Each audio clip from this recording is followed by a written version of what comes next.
গিয়েছিলাম সবার পছন্দ ঘোষবাড়িতে, এই নিয়ে দুবার।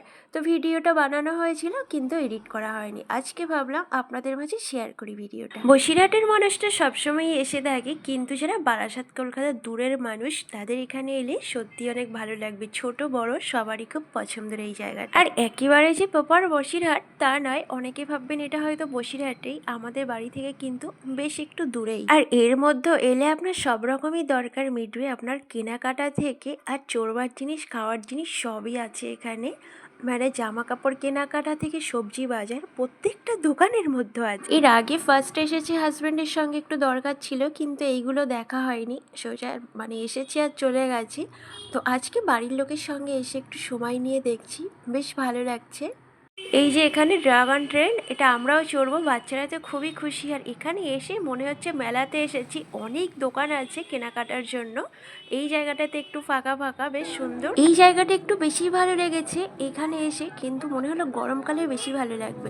আর এখানে গান হচ্ছে এই রাত তোমার আমার, কিন্তু যা হোক তোমার আমার আর হলো কো, এখানে তো দুনিয়ার লোক ঘুরছে। এখানে এসে এই জায়গাটাতেই আমার সময় কাটাতে একটু বেশি ভালো লাগছে, কারণ নিরিবিলি, ভিড়ির মাঝে অতটা ভালো লাগে না। আর হেমন্ত মুখোপাধ্যায়ের ভালো গান হচ্ছে, শুনতে আরো বেশি ভালো লাগছে দাঁড়িয়ে। তারপর ওখান থেকে চলে এসে এই যে পাশেই ড্রাগন ট্রেনটা চড়ছি, এটাতে তো খুবই ভালো লাগে, মেলাতে গিয়ে কম বেশি চড়া হয় এটা। তো ড্রাগন ট্রেনটা চড়ার পর ফুচকা খেতে এলাম। এবার সবার একটু লোভ লেগে যাবে, কিছু করার নেই। আমার আগে খাওয়া হয়ে গেছে, বাকিরা সবাই খাচ্ছে বলে একটু ভিডিও করে নিলাম।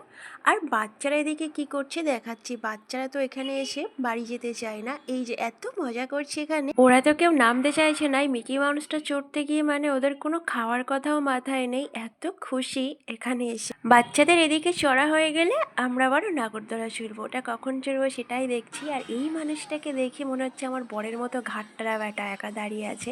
যাই হোক, উনি তাও এখানে এসেছে। আর আমার হাজব্যান্ড তো কোনোদিনই আসে না, কোথাও ঘুরতে যায় না। বাড়ি আমার ননদ ভাবি এদের সঙ্গেই আমার ঘোরা হয়। যখনই যেখানে যাই ভাইয়াদের সঙ্গেই যাই, আমার হাজব্যান্ড টোটালেই কোথাও যায় না, যেতে চায় না। আর এদিকে আমাদের পল্টু এটা চড়ছে, পল্টু তো মিকি মাউস চড়তে পারবে না, এটা আমার ননদের ছেলে, আগেই ভিডিওতে সবাই দেখিয়েছেন। ওকে কিন্তু আমি ভালোবেসেই পল্টু বলে ডাকি, খুব খুশি। আরও একাই চড়ছে এখানে। তো তারপরে আমি এখানে দেখতে এসেছি লোকজনের ভিড় কেমন, ফাঁকা ফাঁকায় আছে, একটু রাত হয়ে গেছে বলে। আর নাগরদোলার পাশে এদিকে, এটার নাম জানি না, ব্রেক ডান্স না কি, এটাতে আমার দেখলেই মাথা ঘোরে, এটা চড়তে পারি না, ওটাই চড়বো। এই যে উপর থেকে একটা ভিডিও বানিয়ে নিয়েছিলাম, একটুখানি জায়গায়, বেশি না, কারণ নাগরদোলাটা বন্ধ রাখা ছিল, একটু লোকজন কম ছিল, সেই জন্য। না হলে আমি সাহস পেতাম না নাগরদোলায় বসে ফোন বার করার, সেই জন্য ভাবলাম বন্ধ আছে যেহেতু একটু তাড়াতাড়ি ভিডিও বানিয়ে। নাগরদোলায় চড়বার পর ঘুগনি খেতে এসেছি, ঘুগনিটা দেখেই খেতে ইচ্ছা করছে। আর এরকম খোলামেলা জায়গায় বসে খেতে বাড়ির সবাই মিলে খুবই ভালো লাগবে। আর আমরা তো বাড়ির অনেকজন মিলে এসেছি। আর এই যে বললাম এখানে অনেক দোকান আছে, আমরা কিন্তু এসে পুরো জায়গাটা ঘুরে দেখিনি, সামনের দিক থেকে এটা ওটা চড়ে একটু খাওয়া দাওয়া করে কেনাকাটা করে বাড়ি ফিরবো।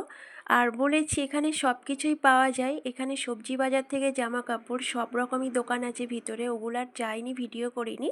আর এই রাত হয়ে যাচ্ছে, এবার বাড়ি ফিরবো। এই জায়গাটাতে খুব সুন্দর ডেকোরেশন করা।